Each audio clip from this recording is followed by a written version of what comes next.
تستمعون الآن إلى برنامج معا ننهض مع فضيلة الشيخ الدكتور حسن سلمان.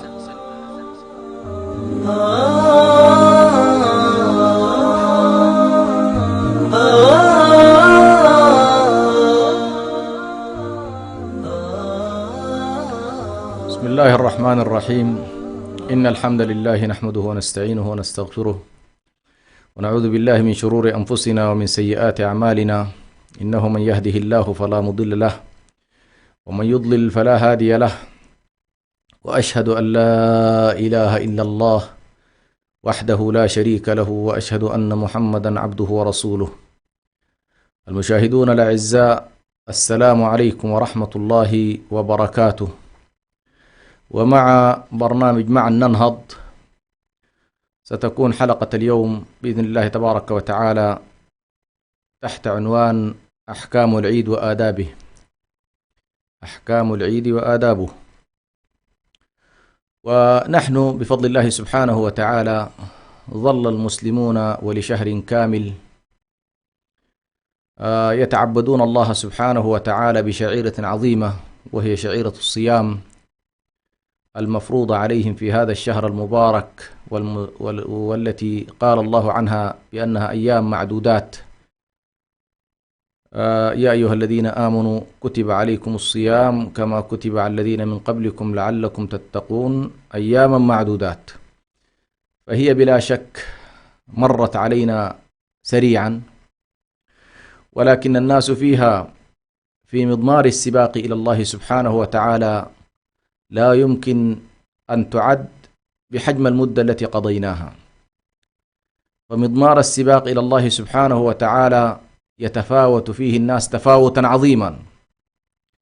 يتفاوت الناس بحسب إقبالهم على الله، وبحسب شوقهم إلى الله، وبحسب خشيتهم لله، وبحسب إخلاصهم لله سبحانه وتعالى. فالناس في حقيقة الأمر في هذا السباق منهم من يمشي كالبرق في سرعته، ومنهم من يحبو حبوا، وكلهم في حقيقة الأمر سائر إلى الله سبحانه وتعالى، وإلى الله المصير، وإليه المنتهى، وإليه الرجعة.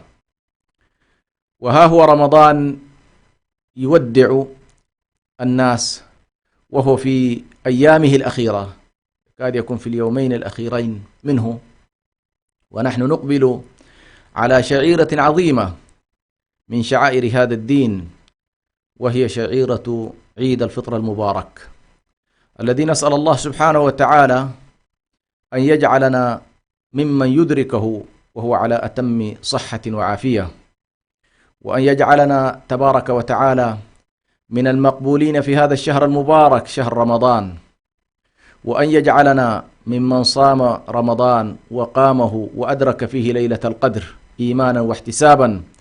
فإنه قد جاء على لسان رسول الله صلى الله عليه وسلم بأن من صام رمضان وقامه أو أدرك فيه ليلة القدر أو قامها إيمانا واحتسابا غفر له ما تقدم من ذنبه. ونسأل الله سبحانه وتعالى أن يجعل نهاية هذا الشهر المبارك وفي أيامه الأخيرة وساعاته الأخيرة أن يجعله بإذن الله سبحانه، أن يجعله جل جلاله يعني نهاية لما ابتليت به البشرية من وباء وبلاء عظيم.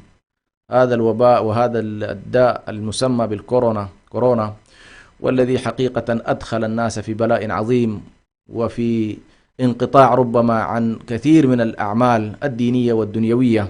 فنسأل الله سبحانه وتعالى أن يرفع عنا هذا البلاء عاجلا غير آجل، وأن يمتعنا بالنعم والتي حقيقة تدوم بشكر الله سبحانه وتعالى، يجعلنا جل جلاله من الشاكرين لنعمه وآلائه والمحافظين عليها.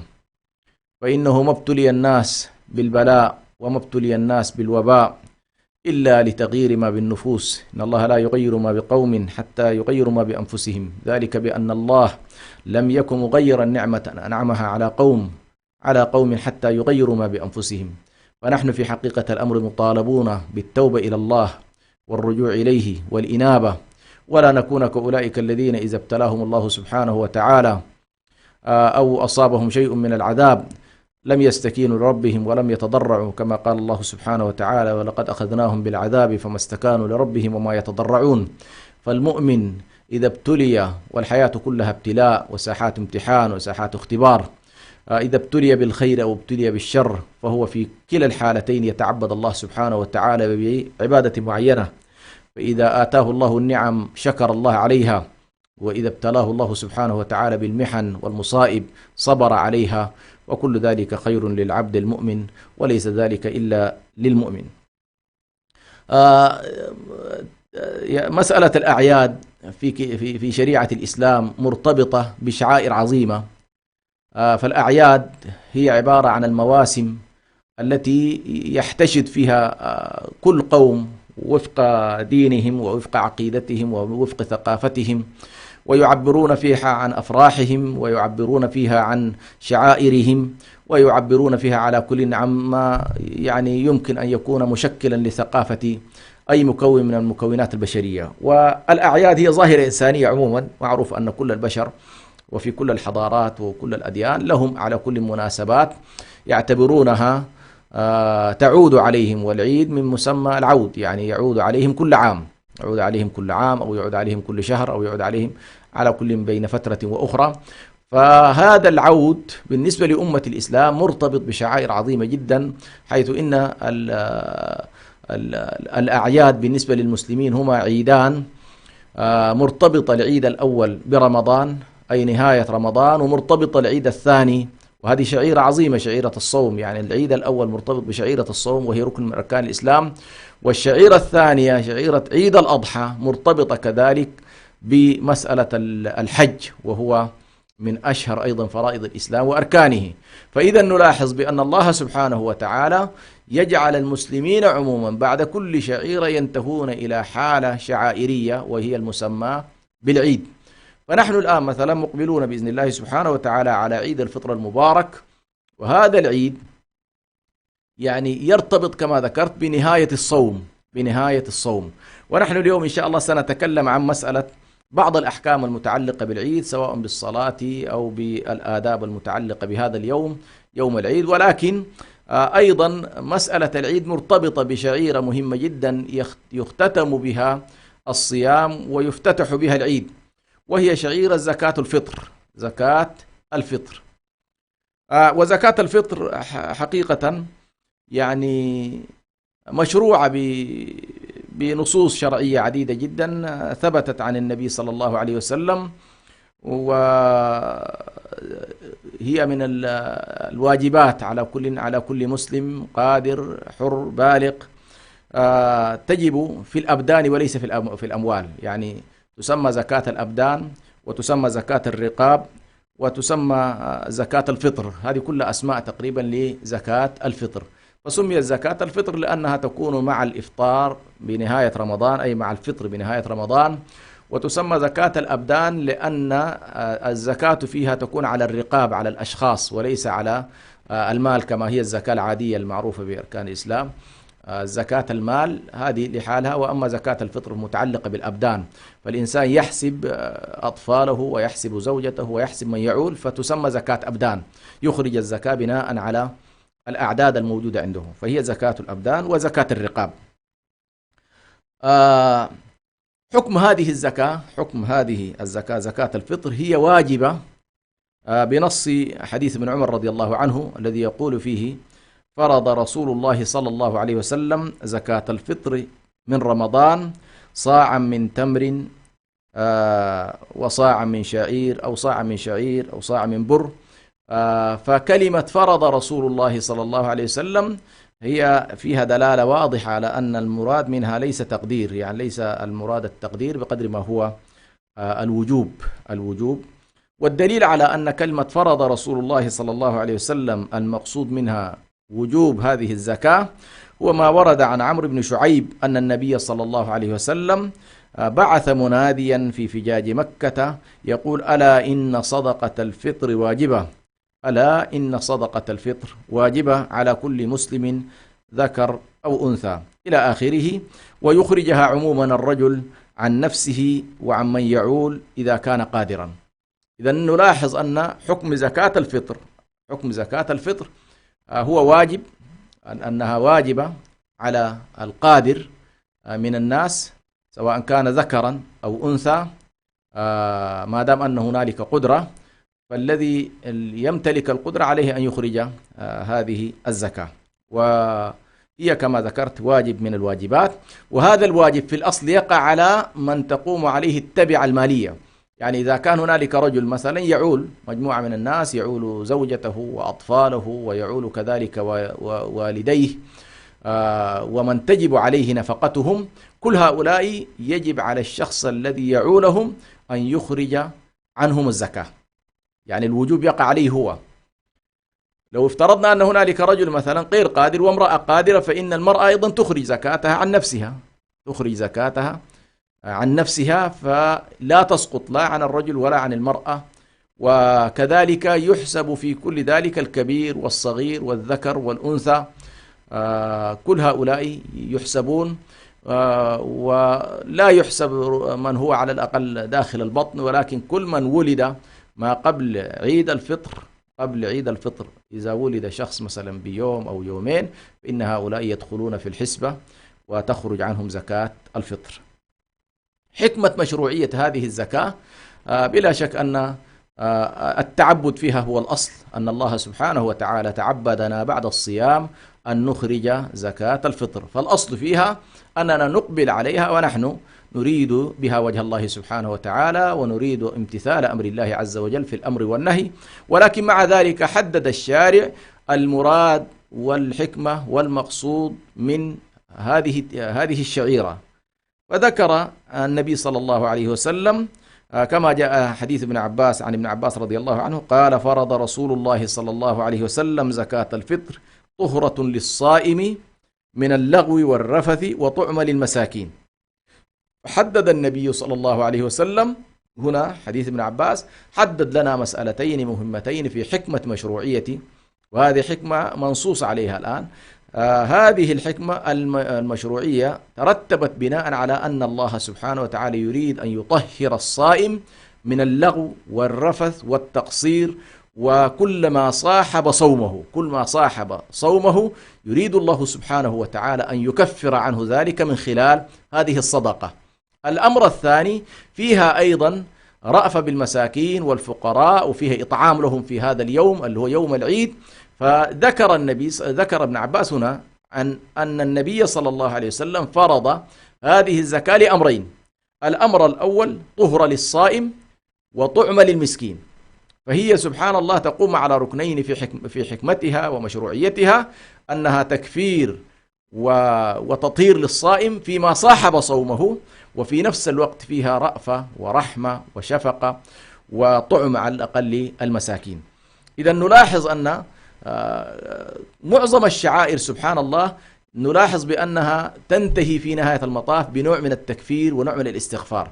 فنلاحظ مثلا عندما يصلي الإنسان بعد صلاته مباشرة يقول استغفر الله استغفر الله استغفر الله، وبعد زكاته أيضا أمر الإنسان أن يستغفر الله، وبعد الحج ورد أيضا الاستغفار. نلاحظ هذا الاستغفار هو عبارة عن محاولة سد الفراغ الذي حصل بسبب التقصير أو بسبب ما صاحب العبادة من نوع من عدم الالتزام بأصولها وفروعها، وبالتالي احتاج هذا المكلف إلى أن يغطيها بالاستغفار. هنا تكاد تقوم زكاة الفطر، هي الصائم عليها أن يستغفر بعد صيامه، ولكن أيضا هنا تقوم زكاة الفطر مقام الاستغفار في أنه أبوء بنعمتك علي وأبوء بذنبي فاغفر لي. فنلاحظ أن الإنسان يعني بعد صومه يقوم بإذن الله سبحانه وتعالى بهذه الزكاة، زكاة الفطر، وهي عبارة عن تطهير على الأقل ما صاحب صومه وما صاحب كذلك شهره من تقصير، فهي على كل طهرة للصائم وطعم للمساكين. إذا أخرجنا على الأقل إذا أخرجنا الزكاة لمن تعطى، من هي الأصناف التي تستحق أن تأخذ زكاة الفطر؟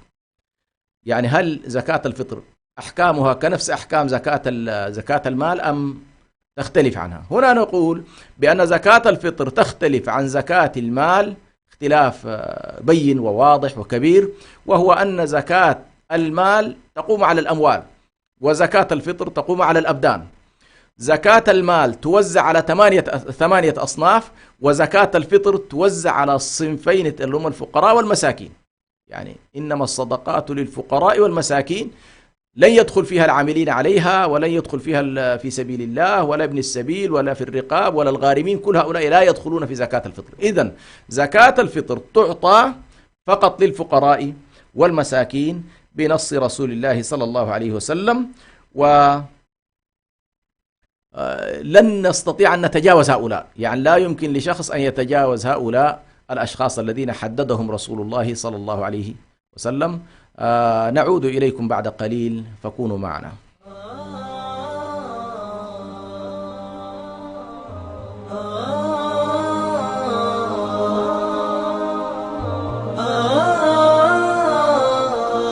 لمن صام وقام وطاف بالبيت الحرام، طوبى لمن صام وقام وطاف بالبيت الحرام. لم يكن الإعلام وليد عصر من العصور أو حضارة من الحضارات، فلا يوجد زمن من الأزمنة قديما أو حديثا إلا واحتل الإعلام مكانة فيه. ومن هنا انطلق راديو سلام مستخدما جميع الوسائل المتاحة على الأقمار الصناعية ومنصات البث على الإنترنت والتطبيقات، ليصل إلى جمهوره، ليكون وسيلة إعلامية مسموعة متخصصة في الشأن الإريتري، ويبث باللغتين العربية والتجرينية على مدار الساعة. راديو سلام يخاطب المجتمع الإريتري كافة بجميع مكوناته، ويتفاعل مع قضاياه لترسيخ الانتماء وتجديد الوعي وتحقيق السلام والريادة، ويبث على الأقمار الصناعية والمنصات الإلكترونية كافة. وكانت أهدافه تعزيز قيم السلام والإخاء والتصالح والعيش المشترك، نشر قيم الإسلام وأخلاقه وتعزيز الأعراف والأخلاق الفاضلة، ترسيخ مكانة المرأة وتفعيل دورها في المجتمع والعناية بقضايا المرأة والطفل والشباب وكبار السن، المساهمة في التنمية ومواجهة الفقر والجهل وتوطين اللغة العربية. اكتمل بث راديو سلام على المنصات التالية: على القمر الصناعي نايل سات على التردد 12687، وعلى متجر الأندرويد والأبل، وعلى الموقع الإلكتروني سلامميديا61.com، وعلى جميع وسائل التواصل الاجتماعي. راديو سلام، سلام ووئام. طوبى لمن صام وقام وطاف بالبيت الحرام، طوبى لمن صام وقام وطاف بالبيت الحرام.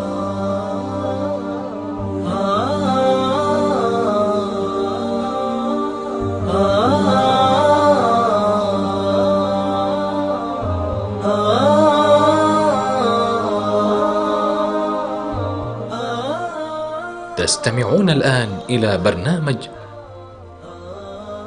معا ننهض مع فضيلة الشيخ الدكتور حسن سلمان.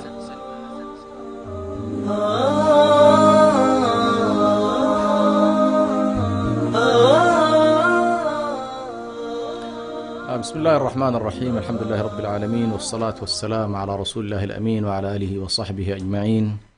أما بعد، نواصل إن شاء الله ما كنا نتحدث عنه في زكاة الفطر، وتحدثنا بأن زكاة الفطر تكون محصورة في قسم الفقراء والمساكين، ولا تعمم على أصناف الزكاة المعروفة.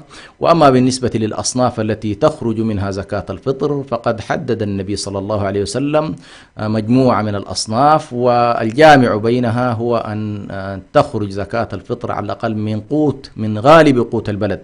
فحدد النبي صلى الله عليه وسلم مثلا القمح، وحدد كذلك صاعا من قمح، صاعا من شعير، صاعا من بر، وكذلك يمكن أدخل على كل عدد من المذاهب ما يمكن أن يدخل في الطعام، المطعومات على الأقل التي يعني اشتهرت في عالمنا، كالقمح والشعير والذرة والدخن والتمر والزبيب والأرز وغيره، على كل مما يمكن أن نعتبره طعاما لأهل أي بلد أيا كان، ما دام أن هنالك على الأقل لأهل البلد طعام معين اشتهروا به وعرف بأنه هو الطعام الغالب عندهم، فإن الإنسان عندما يخرج زكاة فطره عليه أن يبحث عن القوت السائد في البلد، إلا في حالة أنه هو كان يأكل من نوع خاص ونوع ربما أعلى مما يأكله الناس، فحينها يخرج زكاته بحسب ما كان يأكله هو بالنسبة إذا كان النوع أعلى.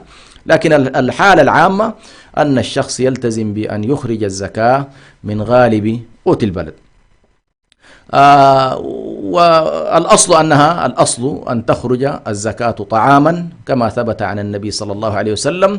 وربما جعل هذا الأمر يعني كل عام نلاحظ أن هنالك خلافات تنشب أو تنشأ بين المسلمين في مسألة الطعام ومسألة النقد، فهنالك من يتمسك بالنص الشرعي الذي ورد عن النبي صلى الله عليه وسلم، وهنالك من يتمسك بالتعليل للنص، يعني هي المسألة تدور تقريبا ما بين الدليل والتعليل.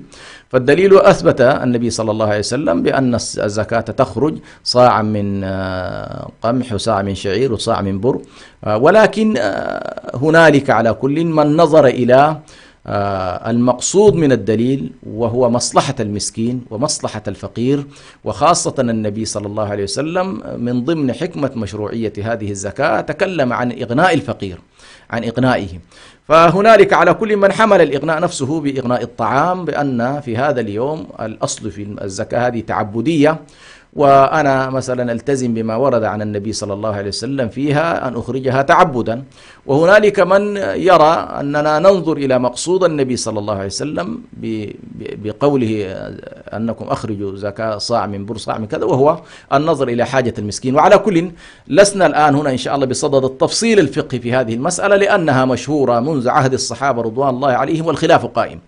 هنالك من نظر إلى ظاهر الدليل، وهنالك من نظر إلى معنى ومقصد الدليل على الأقل فيما يبدو له. ولكن من خلال على كل النظر والتأمل في هذه المسألة فيمكن إن شاء الله أن نقول ما يلي: من استطاع أن يخرج زكاته طعاما فلا شك هذا هو الأفضل، وهذا هو الأولى، وهذا هو المنصوص عليه عن النبي صلى الله عليه وسلم، وخاصة في مجتمع يكون فيه الفقراء حاجتهم إلى الطعام أكثر من حاجتهم إلى غيره. هذا يكاد يكون ما فيه إشكال. يعني إذا كان هنالك فقراء محتاجين إلى الطعام ومحتاجين إلى الأكل في هذا اليوم، فلا تحاول أن تعطي زكاتك لغيرهم منهم أصحاب حاجات دون ذلك. فمثلا البعض مثلا عنده حاجة للملابس العيد مثلا وليس له حاجة في الطعام، فهنا نقول نحن رعاية للنص وتعليله كذلك قدم صاحب الطعام على غيره. وهنا يمكن أن تتسع الدائرة بحيث والله إذا كان أن هنالك مثلا ليس في المنطقة التي أنا فيها محتاجين مثلا للطعام، فهنا يجب أن تتسع الدائرة الإسلامية بحيث والله لا تكون أسيرا لقطرك وأسيرا لمدينتك فقط، وخاصة إذا كان الزكاة مثلا فاضت عن أهل البلد الذي أنت فيه يجوز نقلها إلى فقراء آخرين. فعلى كل أريد أن أقول بأن زكاة الفطر علينا أن لا ننظر إليها فقط بنظرة ضيقة ونتصور بأن والله يا أخي الحاجة إلى النقد أكثر من الحاجة إلى الطعام. لا، قد تكون الحاجة إلى الطعام في بعض البلدان وفي بعض المناطق وفي بعض المدن أولى بكثير من الحاجة إلى غيرها. فعلى كل نحن دعونا نؤكد بأن التزام الطعام فيها فهو أول خروج من الخلاف وخروج من النزاع، وفي نفس الوقت تؤدي المقصود، لأن في هذا اليوم أراد النبي صلى الله عليه وسلم إغناء الفقراء عن المسألة في الطعام بحيث الكل يكون على الأقل متوفر له الطعام. قد يقول قائل هنالك من هو بحاجة إلى غير ذلك، فنقول حينها كما قال شيخ الإسلام ابن تيمية عليه رحمة الله: ننظر إلى مصلحة المسكين. إذا كانت هنالك مصلحة راجحة لهذا المسكين عنده طعام ولكن عنده مشكلة أخرى لا تقل أهمية عن الطعام والشراب كالمسكن مثلا وغيره، فهنا يمكن على كل كما رجح شيخ الإسلام ابن تيمية الذهاب إلى موضوع النقد عند الحاجة إليه وعند وجود مصلحة راجحة لهذا الفقير. فيمكن إن شاء الله بهذه الطريقة أن نجمع على الأقل ما بين ورود النص بالطعام عليها، وهو مذهب على كل أئمة الثلاث مالك والشافعي ومالك والشافعي والإمام أحمد، وإن كان هنالك رواية عن الإمام أحمد يذهب فيها إلى منح المصلحة للمسكين، ولكن الثلاثة مذاهب تقريبا تقول بالإطعام. والمذهب الحنفي وكذلك الإمام الثوري وغيرهم ذهبوا إلى إمكانية إخراجها إخراجها نقدا. ومعهم حقيقة مجموعة من الصحابة رضوان الله عليهم ذهبوا هذا المنحى، وعدد من التابعين ذهبوا هذا المنحى. فعموما يجب أن لا تكون هي ساحة للخلاف والنزاع، فهنالك بعض البلدان قد لا يحتاج فيها الناس إلى الطعام، ويمكن أصحابها أن يخرجوها نقدا ويرسلوها إلى بلدان أخرى تكون بحاجة إلى الطعام وإلى النقد يعني. فيمكن هذا الأمر إن شاء الله أن يكون مفيدا للمسلمين. المقدار الذي يجب في زكاة الفطر كما حدده النبي صلى الله عليه وسلم هو صاع من تمر، صاع من زبيب، صاع. طيب الصاع هو 4 أمداد بمد النبي صلى الله عليه وسلم. وعندما قدروا مسألة مد النبي صلى الله عليه وسلم تراوحت على كلنا التقديرات بالوزن بالكيلوجرام على وجه التحديد ما بين 2250 جرام وما بين 2750 جرام، يعني تتراوح تقريبا من 2 كيلو وربع إلى 3 كيلو إلا ربع للشخص الواحد. يعني إذا كان أنت ممن يأكلون الرز فإنك تخرج للشخص الواحد أدنى شيء 2 كيلو إلا ربع، 2 كيلو وربع، وأعلى شيء 2 كيلو 3 كيلو إلا ربع.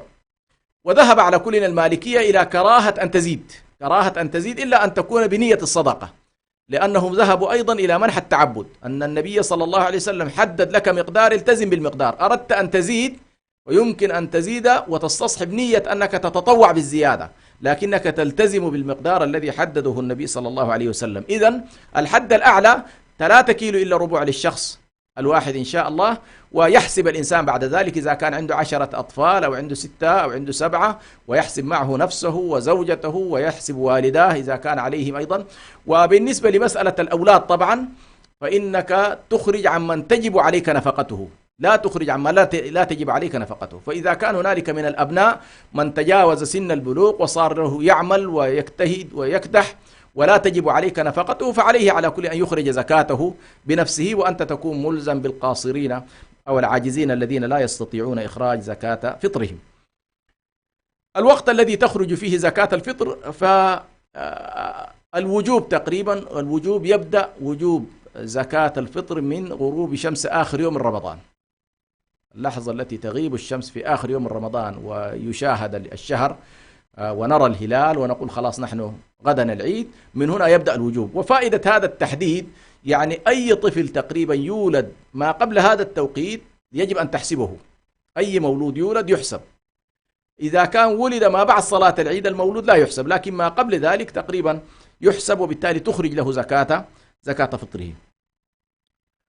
وتفاوتت على كل أقوال أهل العلم في التوقيت، بينما موسع في الزمان التقديم. يعني نحن الآن تقريبا الوجوب هو ينتهي مع صلاة العيد، يعني من أخرجها بعد صلاة العيد فإنها صدقة من الصدقات لا تعتبر زكاة فطر، وبالتالي لا بد للمسلم أن يحرص أن يخرجها ويوصلها إلى المسكين قبل صلاة العيد.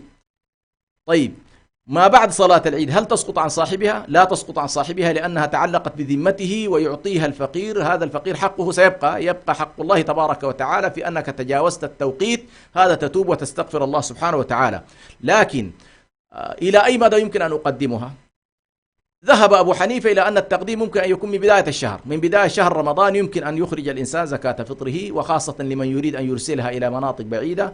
فمثلا الإخوة في أوروبا، في أمريكا، في كندا يريدوا مثلا أن يدعموا بزكاة فطرهم مناطق اللاجئين في السودان أو في أثيوبيا أو في اليمن أو في غيرها مثلا، فهؤلاء يمكن أن يبعثوها قبل وقت كافي تستطيع أن تصل إن شاء الله هذه الزكاة إلى مستحقها ما قبل العيد. ومنهم من أجاز أن تقدم فقط ليوم أو يومين، ولكن المسألة إن شاء الله فيها متسع، فيجوز إن شاء الله للشخص أن ينظر إلى الزمن الذي يكفي لأن تصل إن شاء الله إلى الفقير. هل يجوز للمرأة أن تعطي زكاتها لزوجها إذا كان المرأة مثلا هي مقتدرة وعندها مال وزوجها فقير؟ ثبت عن زوجة عبد الله بن مسعود أنها كانت غنية وكان عندها أموال، فسألت، بعثت للنبي صلى الله عليه وسلم تسأل هل تعطي عبد الله بن مسعود من مالها دون أن تسميه طبعا. بعثت شخص حتى لا يعلم من هو السائل، من هو المراد، فلكنها رويت بعد ذلك الرواية وثبت أن النبي صلى الله عليه وسلم أجاز للمرأة أن تعطي زكاتها لزوجها الفقير، لأن المرأة لا يجب عليها أن تنفق على الزوج، ما يجب عليها، بينما الواجب أن ينفق الزوج عليها ويخرج لها زكاتها، ولكن إذا كان هو عاجز، وهذه الحالة غالبا تكون عندما يكون الرجل مثلا له أكثر من زوجة، وزوجته إحدى زوجاته غنية وبقية الزوجات فقيراء أو فقراء مثلا، فيمكن للمرأة أن تتصدق بزكاتها على زوجها فلا حرج في ذلك. ويمكن كذلك لمن كان تحته أيتام يرعاهم ويربيهم ولا يجب عليه أن ينفق عليهم، ولكنه متطوع وهو يعني من المحسنين، فإنه يمكن أيضا أن يخرج زكاته لهؤلاء. هذا أيضا مما يعني ينبغي التنبيه إليه. نأتي بعد ذلك إن شاء الله إلى موضوع صلاة العيد، وهو الفقرة الثانية من برنامجنا اليوم. موضوع زكاة الفطر هكذا يكون إن شاء الله انتهى. إذا أخرج الإنسان زكاة فطره يبقى بعد ذلك إن شاء الله الاستعداد لصلاة العيد، وهي أيضا من الشعائر العظيمة التي ينتهي بها الشهر ويبدأ بها شهر جديد وهو شهر شوال.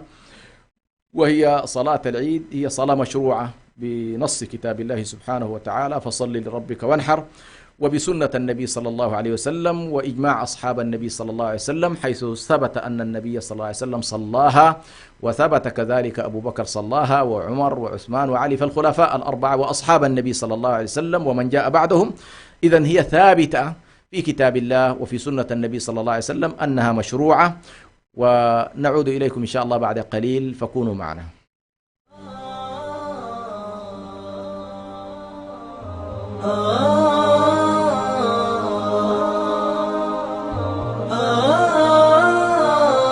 لمن صام وقام وطاف بالبيت الحرام، طوبى لمن صام وقام وطاف بالبيت الحرام. لم يكن الإعلام وليد عصر من العصور أو حضارة من الحضارات، فلا يوجد زمن من الأزمنة قديما أو حديثا إلا واحتل الإعلام مكانة فيه. ومن هنا انطلق راديو سلام مستخدما جميع الوسائل المتاحة على الأقمار الصناعية ومنصات البث على الإنترنت والتطبيقات، ليصل إلى جمهوره، ليكون وسيلة إعلامية مسموعة متخصصة في الشأن الإريتري، ويبث باللغتين العربية والتجرينية على مدار الساعة. راديو سلام يخاطب المجتمع الإريتري كافة بجميع مكوناته، ويتفاعل مع قضاياه لترسيخ الانتماء وتجديد الوعي وتحقيق السلام والريادة، ويبث على الأقمار الصناعية والمنصات الإلكترونية كافة، وكانت أهدافه تعزيز قيم السلام والإخاء والتصالح والعيش المشترك، نشر قيم الإسلام وأخلاقه وتعزيز الأعراف والأخلاق الفاضلة، ترسيخ مكانة المرأة وتفعيل دورها في المجتمع والعناية بقضايا المرأة والطفل والشباب وكبار السن، المساهمة في التنمية ومواجهة الفقر والجهل وتوطين اللغة العربية. اكتمل بث راديو سلام على المنصات التالية: على القمر الصناعي نايل سات على التردد 12687، وعلى متجر الأندرويد والأبل، وعلى الموقع الإلكتروني سلامميديا61.com، وعلى جميع وسائل التواصل الاجتماعي. راديو سلام، سلام ووئام.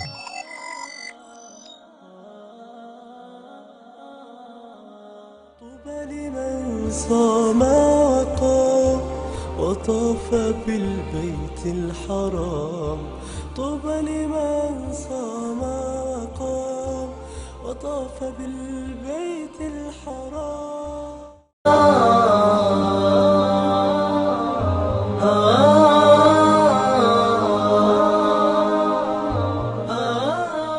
تستمعون الآن إلى برنامج معا ننهض مع فضيلة الشيخ الدكتور حسن سلمان.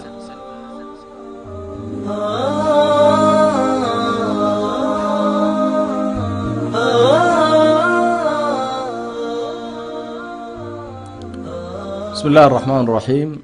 الحمد لله رب العالمين، والصلاة والسلام على رسول الله الأمين وعلى آله وصحبه أجمعين. نواصل ما كنا فيه في برنامج معا ننهض حول أحكام العيد وآدابه، وتحدثنا في ما سبق من وقت عن زكاة الفطر وأهميتها وضرورة أن تصل إلى الفقراء والمساكين في هذا اليوم، يوم العيد.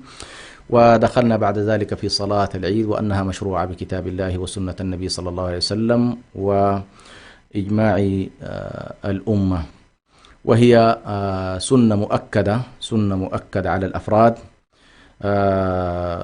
ولكنها على مستوى البلدة، أي بلدة من البلدان أو قرية من القرى، فهي فرض كفاية في حق المجموع، وسنة مؤكدة في حق الأفراد، وهي مشروعة في حق من أو مشروعة في من يخاطبون بصلاة الجمعة أو يؤمرون بصلاة الجمعة. هو معروف أن الجمعة يخاطب بها الذكر البالغ المقيم الحر، وهي مستحبة في غيرهم، مستحبة في حق يعني مستحبة في حق المسافرين والصبيان والنساء، وكذلك صلاة العيد.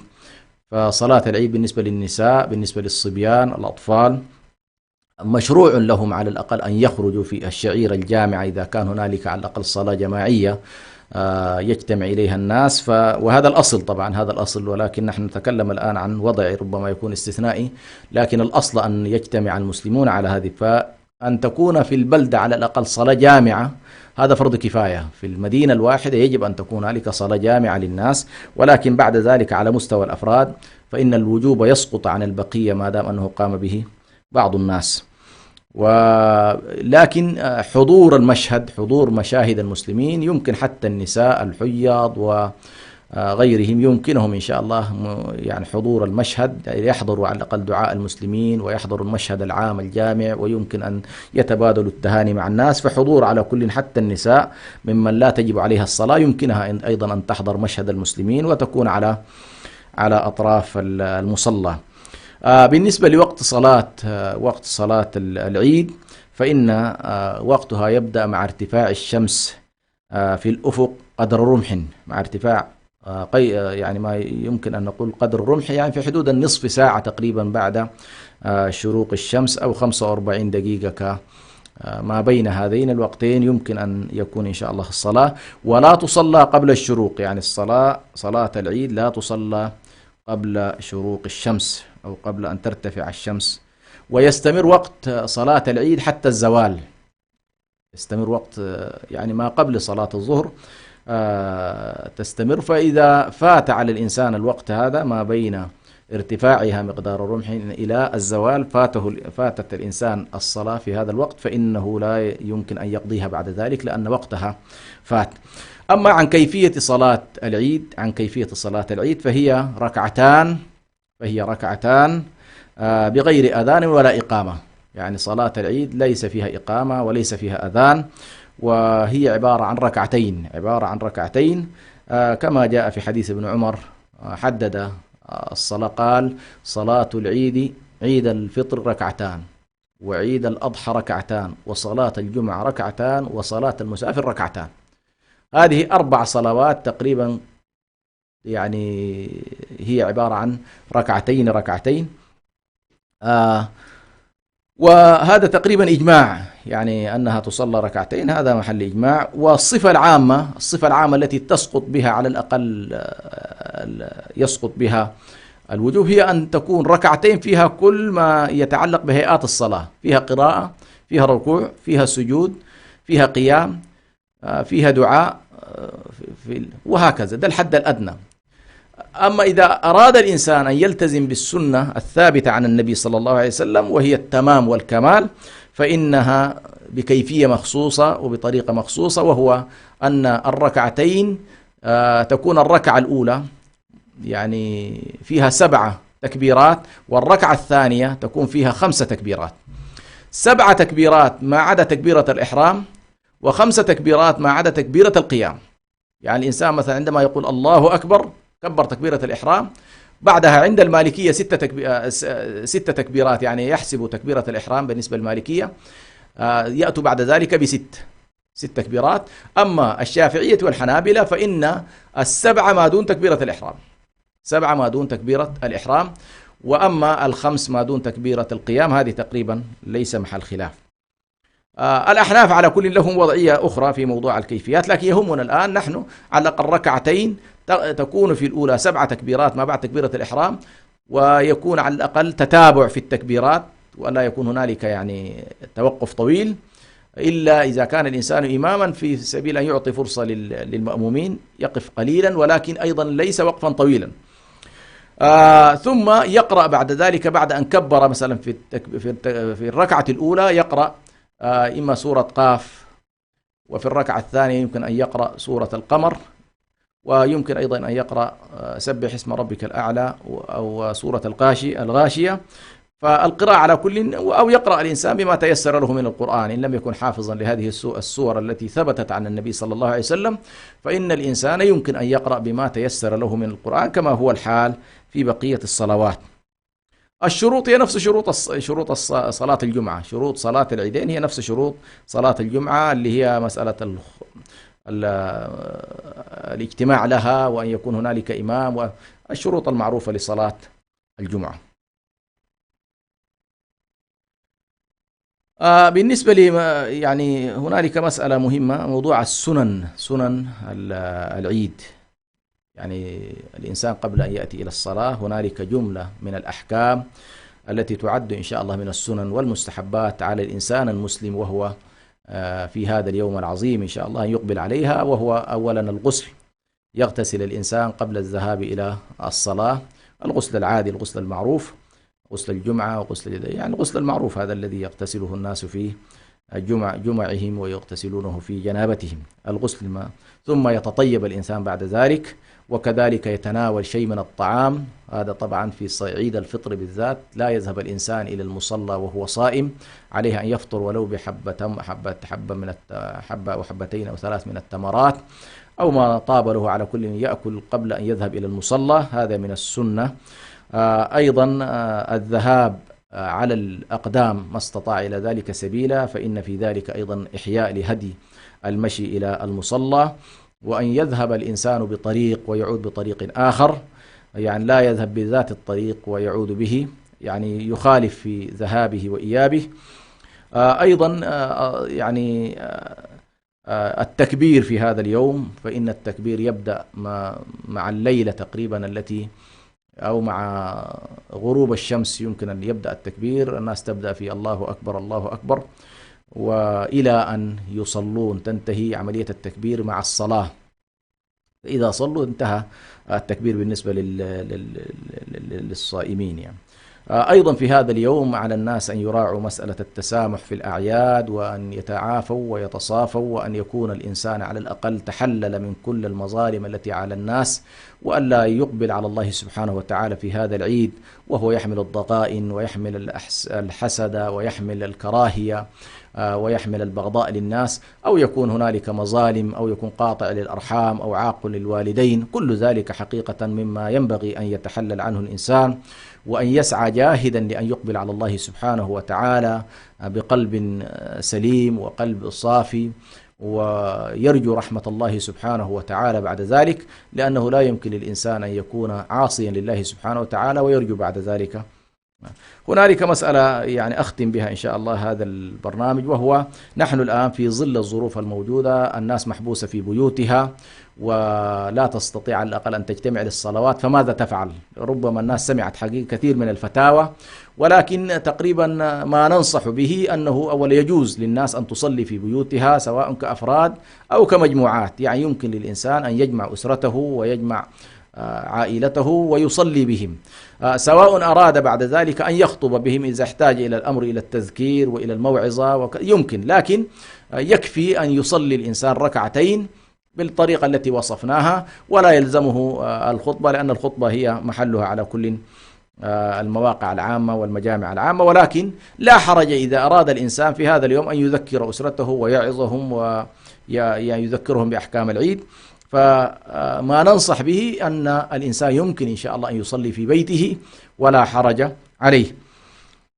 وهذه المسألة على كل فيها بحوث كثيرة جدا، ولكن هذه الخلاصة يمكن إن شاء الله. وأيضا ما ننصح به في نهاية الأمر إن شاء الله، ونحن في هذا اليوم العظيم يوم عيد الفطر المبارك، علينا العمل بطاعة الله والعمل بسنة النبي صلى الله عليه وسلم، وتجنب المنكرات المصاحبة في الأعياد، فإن هنالك للأسف الشديد كثير من المنكرات تنتشر في الأعياد، فعلى المسلم إن شاء الله أن يحذر هذا الأمر. ختاما أقول تقبل الله منا ومنكم، ونسأل الله سبحانه وتعالى أن يتقبل منا الصيام والقيام ويجعلنا من المقبولين فيه، وأن يعيد على الأمة الإسلامية هذا العيد أعواما مديدة وأزمنة عديدة، وأن تكون إن شاء الله الأمة في قوة ومنعة وتمكين. ونسأل الله سبحانه وتعالى أن يمكن لشعبنا الإريتري العودة إلى دياره والتمكين لدينه والعودة لوطنه، وأن يكون بإذن الله سبحانه وتعالى ممن يعيش في بلده آمنا مطمئنا مستقرا، إنه ولي ذلك، نسأل الله ذلك، فهو المسؤول وهو المستعان. والسلام عليكم ورحمة الله وبركاته.